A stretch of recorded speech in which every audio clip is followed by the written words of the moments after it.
Hello everybody, welcome back to another video by Jay Bowman. Sorry it's been a while since I've made my last video. I've been really busy with various things, including photography, and that's meant that I haven't really had time to sit down and make another video. And this is going to be a bit of a improvised video. I'm going to talk to you about a trip that I've got coming up and the photography gear that I'm taking with me. I thought that might be interesting for people to see my thought process, and also for me to talk it through and try and decide what I'm doing, because I still haven't 100% decided what I'm going to do. So next weekend I'm leaving on a trip for the Caribbean. It's not primarily a photography trip, it's a trip with my family to go and see family members over there. But me being me, of course, I'm going to take some cameras and lenses with me and see what photography I can do while I'm over there. So this afternoon, this new camera bag arrived for me. It's a K&F Concept backpack, it's called, looking at the label, the well-named backpack. It's called Urban Wander 5. And as I say, it only arrived a few hours ago, but I've loaded it up with a kind of test run of what I think I might take with me. So that's the exercise. Let's look through the bag. What I will say actually before we get into this is I think this is quite a good bit of kit. Cost me about £50. But so far, as I say, I've only had it a few hours. Seems pretty sturdy and pretty good package for fitting everything that I would want to take with me. So I'm not sure how happy my family are going to be when I get on the plane and they see that I'm just carrying cameras and lenses. But for me, it's going to work pretty well, I think. So let's have a look. Let's open it up. Sorry, just knocked the camera there. Let's open it up and see what's inside. So of course it's all micro 4/3 cameras, and I guess one of the advantages of shooting micro 4/3 is just the amount of gear you can take with you, the amount of options you've got in a space like this. So I've got 1, 2, 3, 4, 5, 6 lenses and 2 cameras in this bag, covering a range between 24 millimeters equivalent at the wide end and 420, so that would be 840 millimeters at the long end. So let's see what I'm thinking of. I mean, when I first started thinking about this trip, actually, let's go back. I've been on a very similar trip 2 years ago. And in that case, I took the Olympus EM1 III, which is what I'm filming this video on. And this, which is one of my favorite lenses, this is the 25mm f1.2 Pro. And that was what I used most of the time for, family photos when we were out and about. I also took actually this lens, which I'm not planning to take this time, which is a 20mm f1.7, which I've not spoken about before. It's a very handy lens because it's so small. I really like the way it renders. The autofocus is pretty abominable. So this is it's a great lens in theory for taking with you, when photography is not the main focus. It's quite a versatile focal length, 20mm, so 40mm equivalent. You can take portraits, you can also kind of get verging towards a wider angle. But the autofocus is so poor that I actually hesitate to use it for, photography nowadays. I do use it for my videos quite a lot.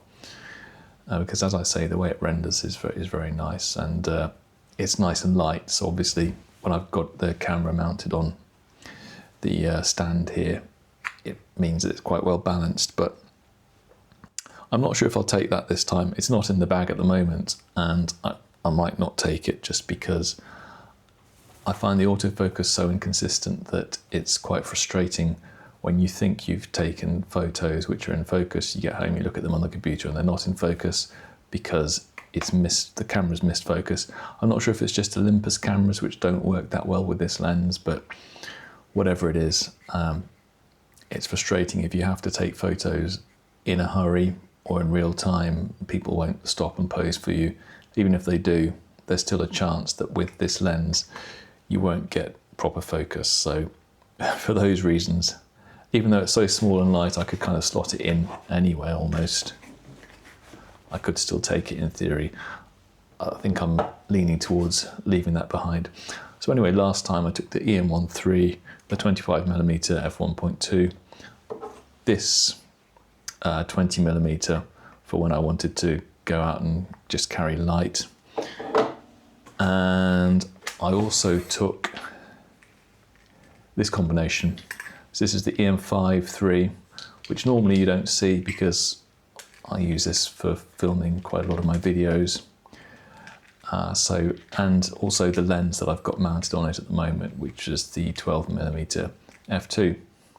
So I think those were the three main lenses. And also actually I've done a video talking about this. I took a 135mm f2.8 old screw mount lens, which I was using on my cameras as a kind of wildlife lens. So that's 4 lenses that I took last time. Now this is the setup I'm thinking of taking this time. Let's talk through the reasons for each of these lenses and how they fit into how I see things going. So the 135mm lens, which I took last time, I was using primarily for dragonflies and lizards because there's a lot of those where I'm going. And as I say, the quality of that lens was awful in terms of the photos that it took. But and when I got back home from that trip, that inspired me to get this Sigma 150mm f2.8, which I've done a couple of videos on, which is in terms of image quality, it's a great lens. And this is the lens that I came back and thought, okay, well, if I went again to the same place, what would I want to have with me to take that kind of shot? And this is what I came up with. 150mm, it's slightly longer than the 135mm I took last time. Same aperture, but amazing image quality at 2.8, 5.6, f8, whatever I want to shoot it at. The only problem is the autofocus is not great. So obviously the 135mm I was shooting with last time was manual focus. So you could say this is an improvement on that because it does autofocus, albeit slowly and inconsistently. But as you'll know recently, if you've watched my previous videos, I acquired the Olympus 300mm f4 Pro along with the 1.4 times teleconverter. And this lens has pretty much lived on my OM1 Mark II since I got it. This lens is amazing. For me, it's a bit like Frodo's ring in that once you get your hands on it, you become obsessed with it. You don't want to leave it behind anywhere you go. You want to be with it all the time. And since I got it, I've just been using it non-stop pretty much for taking photos and editing the photos that I've taken. I'll probably put some on the screen now, but for birds and wildlife, this is an absolutely amazing lens combination with the 1.4 teleconverter and the OM1 II. I think on the first day I did use it briefly without the teleconverter, but since that time I've not really removed the teleconverter. From what I can see, it doesn't have any, or if it does have a negative effect on image quality, it's very negligible. The autofocus still works fine with the teleconverter. It's just a brilliant combination, and for what you get, obviously it's very small and light. So in theory, I could probably do without taking this lens because it's not a dedicated bird photography trip or wildlife trip. But there might be hummingbirds that I could use this for, or other local birds. And the other thing is, I wonder whether I could use this lens for lizards and dragonflies rather than the Sigma 150mm. Now, something I need to explain is I have quite a weird phobia of trying to take a shot and not being able to take it because the subject is closer than the minimum focusing distance. It's just something that's really grinds my gears, and for about 20 years that has haunted me. Gets on my nerves when it happens, and to be honest, that's probably one of the main reasons why I shoot micro four thirds, because the minimum focusing distance for all these lenses is so close that virtually never happens for me shooting this system, whereas I know that if I shot another system, you know, a 35mm system, the minimum focusing distances are all generally a lot further away. I'd find it frustrating for portraits, I'd find it frustrating for wildlife. So that's a rather long-winded way of saying that I think the minimum focusing distance with the 300mm is 1.4 meters. So I think the subjects that I'm thinking of shooting, lizards and dragonflies, that's right on the boundary of how close I can get to them. What I found is early in the morning when it's just warming up, the lizards are they're quite chilled, literally chilled. They don't tend to move too much unless you get really close. So I could get really good shots with the 150mm, even though it's slow to focus because the lizards are quite slow to react. The other thing I've noticed actually is that obviously the 300mm, some people use it as a kind of telephoto pseudo macro lens, but it's not an APO lens, and I'm trying to do experiments here before I go away to see how realistic it is to use this as a kind of pseudo macro lens.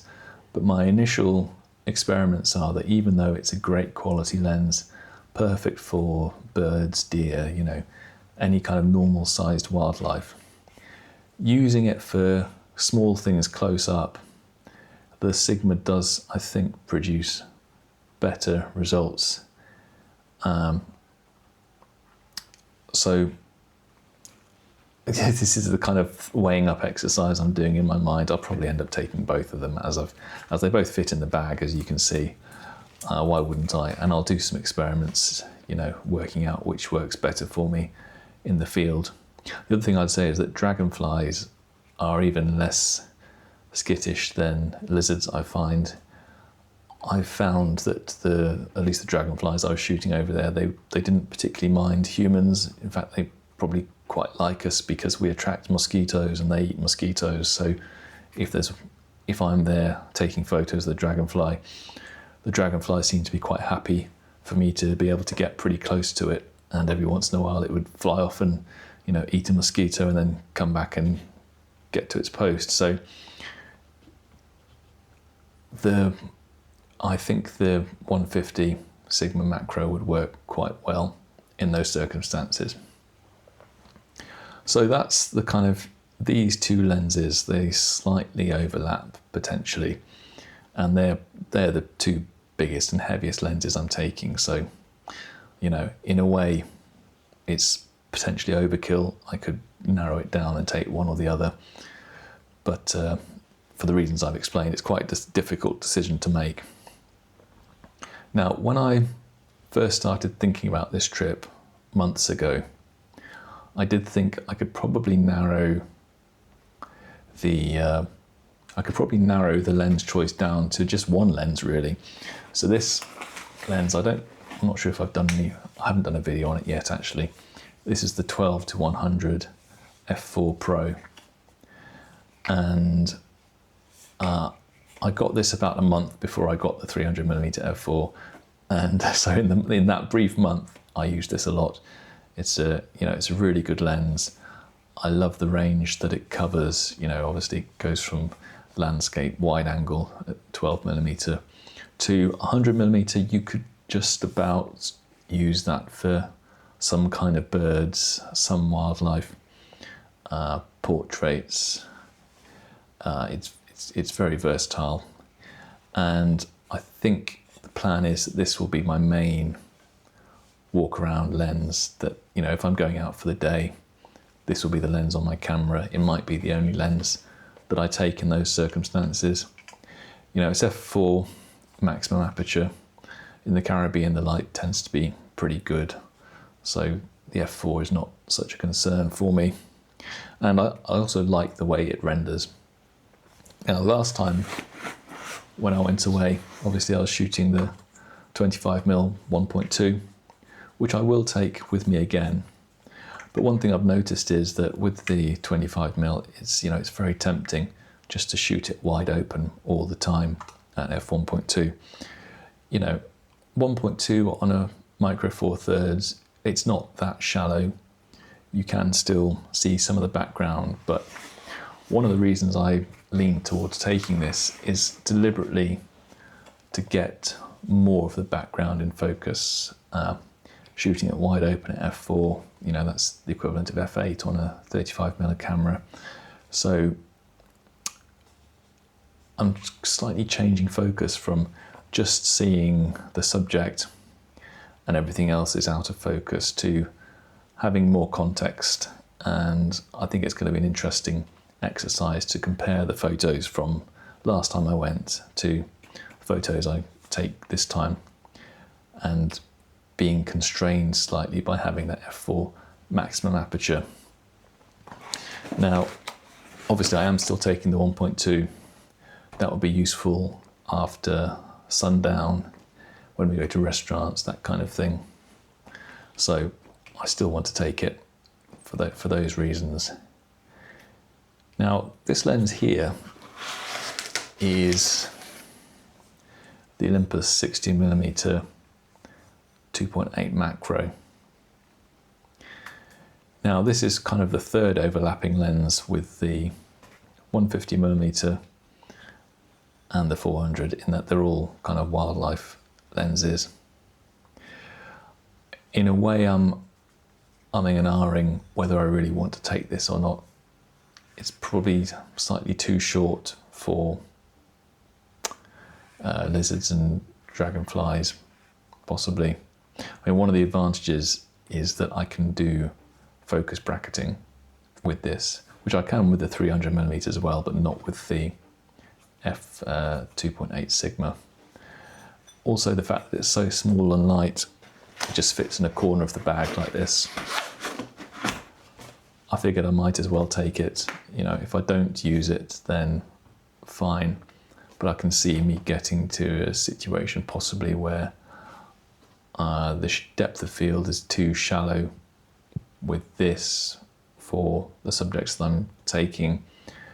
You know, if you get a static lizard or dragonfly, a 3 stack at 2.8 or even f4 with the 60mm will get more of the subject in focus, still with the background blurred out, than you get obviously with a 2.8 or f4 on this, or even f8, because I can't focus stack. So that's the thinking behind taking this lens.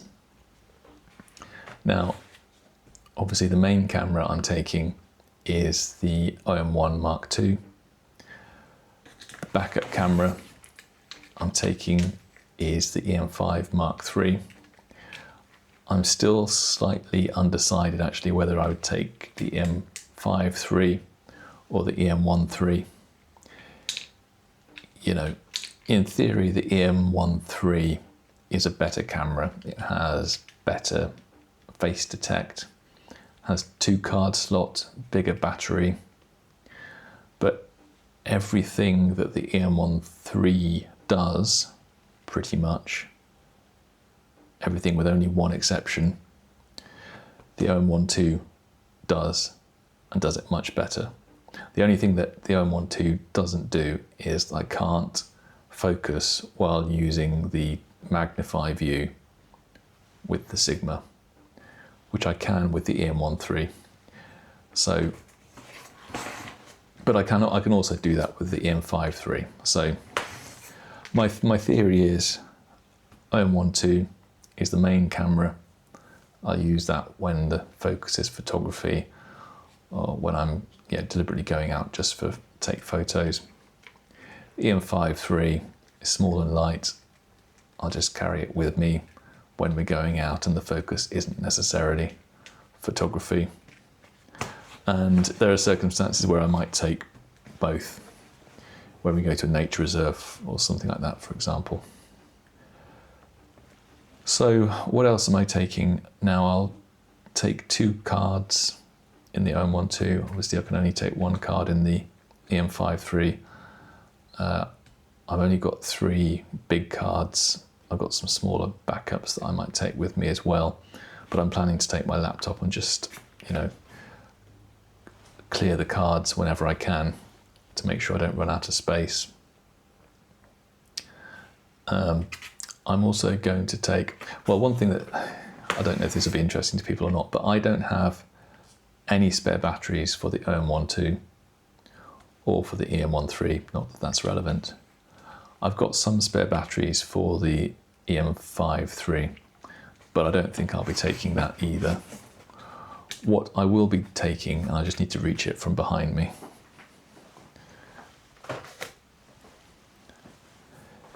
is this power bank, and I can just use this to recharge the EM5 and the OM1 while they're not in use from the power bank.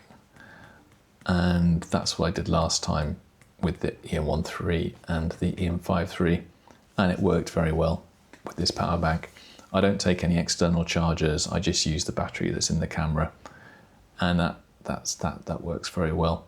So what happens is if I go out in the morning before the family's up, take some photos, run down the battery, or whatever, we take some photos in the morning, then we're driving to somewhere else, in another beach or whatever, I can just charge the cameras in the car using this, and then that'll last me till we get home in the evening, and I can charge them using USB from the mains. What else am I taking? As I mentioned, I'm taking my laptop so I can offload the photos from the memory cards every so often. And tripod, I don't use a tripod, so that's fine, I don't need to take that. I'm not going to take a flash, I don't really see any use for it. I do occasionally use a flash, but yeah, actually I have the really small Olympus flash, which I guess I could take, but probably I won't. I'm not really a flash guy, I'm more of a natural light photographer. I do like for a change, I do like the look that on-camera flash gives you sometimes, but I don't see myself using it or taking it. Now what I haven't packed here is I have the body cap fisheye lens. I think it's a 9mm. Possibly I might take that as well. It's so small, it could easily just slot in somewhere, just in case I need a really wide angle.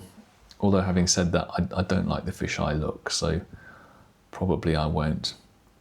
There's some other lenses I did think about taking. Let me just go and get those.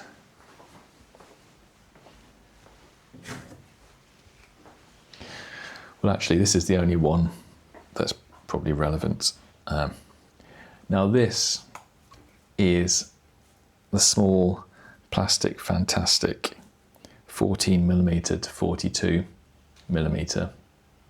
It's incredibly light and small, and I think I've mentioned in my previous videos that I was a prime shooter only for years, for 15 years or so, and this lens came with an Olympus camera that I bought for my wife, and she doesn't use it anymore. Obviously she uses her phone like most normal human beings, and so this lens was kind of gathering dust in a bag somewhere, and I can't remember why I pulled it out. I think I was using it, you know, just for, I thought, I've been using my primes just for taking photos on the way to and from work, and you know, each time I just take the camera with a single prime, and then there were some times when I thought, if only I had the other, you know, if only I had the 60 when I was carrying the 12 or vice versa. Then I thought, okay, well, why not just give this a try? It's never something I'd buy myself deliberately, but because I had it lying around. And I was actually really, really impressed by the image quality. For example, I think, you know, it's as sharp, to my view, at 14mm as the 12mm f2 is. Maybe I have a soft copy of this 12mm or something, but this is a really, really impressive lens, and it covers a fairly useful focal range. The only problem is that I think 14mm is not really wide enough. You know, if this was a 12 to 42 and just a little bit bigger than that, same weight, then that would be a really great lens. But I know if I want a wide angle lens, then I need 12mm really. 14 just doesn't quite cut it. So obviously the 12 to 100 is a much more versatile, much more powerful lens. It's constant aperture. But if you look at the size and weight difference, you know, you are paying for having that kind of image quality and that versatility, obviously. So at the back of my mind, I'm weighing up whether I take this in case I want something that's really small and light that I can just, you know, carry around, not even think about it.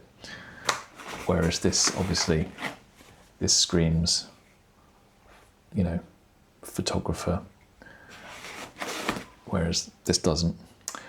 I probably won't take it because I'm trying to slightly minimize the amount of stuff I'm taking, believe it or not.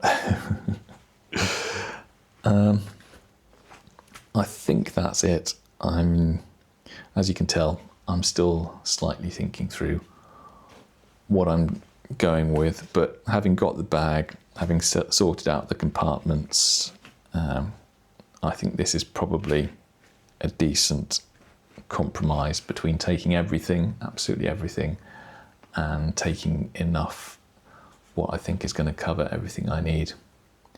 One of the things I know we will be doing is a boat trip through some islands, and in that kind of situation it's quite important to have weather sealed gear as well as versatile gear. I don't want to be changing lenses, and that is, I think, where this 12 to 100 is going to be really useful.